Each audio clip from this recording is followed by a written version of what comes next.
Vegas, baby. Vegas, baby.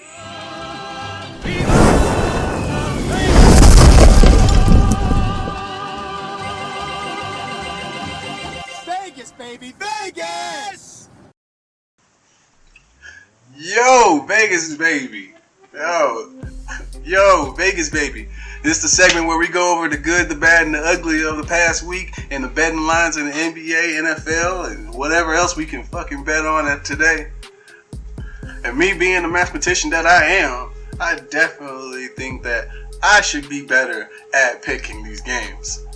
I want to use my friends sometimes. Let's start off this last week with the good. Tom Brady and the Bucks definitely covered their 10-point spread this weekend against the Fins. I did not have any questions against it. The Fins thought that we're thought to have a good defense, but Tom Brady's seen everything just about at this point, and I think that every week he just conjures in, somebody who's in college right now's body and goes out there and just defies all logic and time. The Cardinals covered their 5.5 spread against the 49ers this weekend.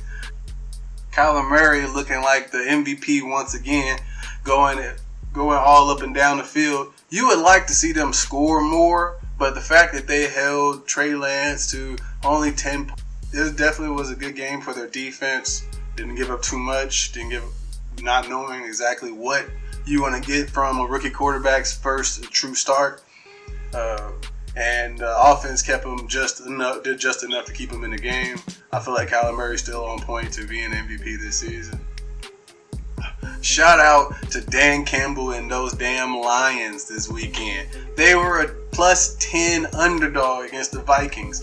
And for some reason, another last minute kick loses it for them. You hate to see it. I love to see the emotion from Dan Campbell after that loss because they played their butts off. They've been playing their butts off all season. For one of the only teams on Madden that don't have a superstar or X Factor on their team, essentially, they play hard every week. I liked it. I liked them last weekend. I thought that they were going to definitely cover that spread because I don't like the Vikings. I don't trust Mike Zimmer. I don't trust Kirk Cousins. And Dalvin Cook was not playing. So, you knew the game was going to be close. All right. The bad this weekend was not that bad, but it was pretty bad. The Pats were -9 this weekend, barely coming out with a win against the Texans. I was shocked to see that the Texans were actually about to win that game. So they were in it the whole time. They actually had a decent lead, and the Patriots had to put their foot down and come back on that. You like to see Mac Jones faced with adversity, but you should not be down to the Texans at any point with Davis Mills. But Davis Mills, shout out. You played a hell of a game. I hope you don't play any more like that. And anybody who's betting on the Packers to cover their 3-point spread this weekend should be pissed. And you're going to be pissed at one person? Mason Crosby. You should be pissed at one person? Mason Crosby. And I feel like Mason Crosby let them be in the game that they should not have been in. I had that as one of my locks for the week, is that they were going to cover that 3-point spread. And a couple of field goals, doesn't get like a late minute field goal to be lost in overtime. There's not that second one they lost in overtime. You kick those two, you're up 6, covering the spread. Damn it, my camera died. Talking about the Packers suck ass.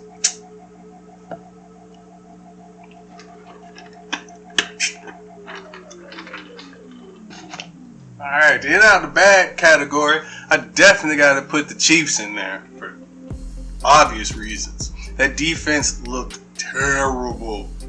They couldn't stop anything last night.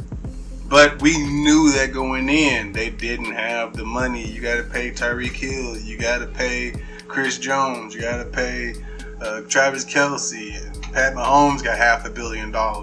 Like, you're going to have some holes in somewhere.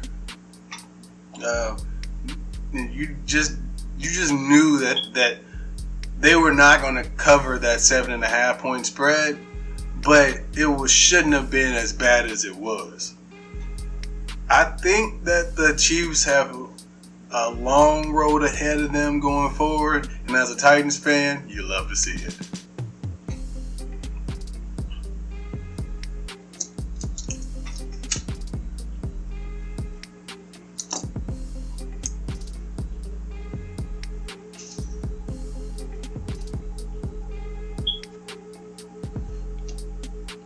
Alright guys, we got to definitely get into the ugly this weekend. Starting us off, we definitely got to talk about the Panthers. They looked good all year. You just knew that they were going to cover their 3-point spread against the Eagles this weekend. Nope. Fly, Eagles, fly. I like Jalen Hurts. I felt like if you put him in the right situations, he can give you what you ask for him. But you got to know what you're asking from him before you ask it. So, it's a good loss for the Panthers, especially since Christian McCaffrey did not play. They know that they have some work to do and that the media has been blowing a lot of smoke up their butts for no reason. They got a lot to prove, especially in the division with the Saints and the Buccaneers. You have to up your game and play to that level every week. I think it's going to be a good loss for the Panthers. They're going to come back strong, but it's ugly though, especially if you're betting though. That was a solid bet last week. You just knew at least a touchdown win. 6.75, 6 points, somewhere around that. You can spot the Eagles and still be okay. Not losing to the Eagles though. That's ugly. Definitely, John Gruden, you should be on this ugly list this weekend because y'all been flying high all weekend. Your strengths were you were able to rush the quarterback, you were able to run the ball and pass the ball. The Bears' weaknesses were that secondary, especially losing Fuller earlier before the season started, and the fact that they have a weak offensive line. And Vegas had the 5.5 point line on you guys this weekend, so you know that they were willing to give you more at some point. And good old Justin Fields, you're bear down, getting the win. You love to see it. You love to see it. I really don't like any team that's getting a lot of undue smoke blowing up their butt at some points. Dallas wins 2 games in a row, and it's time to start minting rings for this year. I do like to see the underdogs getting ahead, but the Raiders should have had that game this weekend. When we come back, we'll go over a little bit of my predictions for the NBA season and who's worse, Kyrie or Ben.